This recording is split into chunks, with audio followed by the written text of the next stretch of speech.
वो बिछड़ा है तो याद आया, वो अक्सर मुझसे कहता था।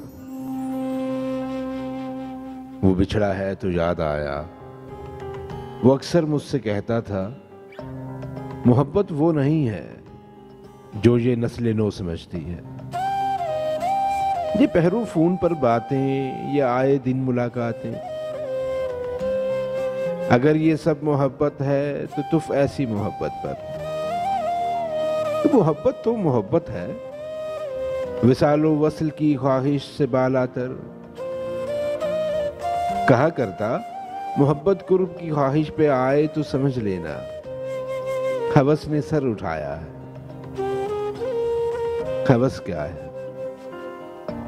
फकत जिस्मों की पामाली, फकत तस्लील रूहों की। कहा करता मोहब्बत और होती है, हवस कुछ और होती है। सो जब भी कुर्ब की ख्वाहिश पे आ जाए मोहब्बत, तो सुनो फिर देर मत करना, वहीं रास्ता बदल लेना। वो बिछड़ा है तो याद आया है, वो बिछड़ा है तो याद आया, वो अक्सर मुझसे कहता था। वो अक्सर मुझसे कहता था।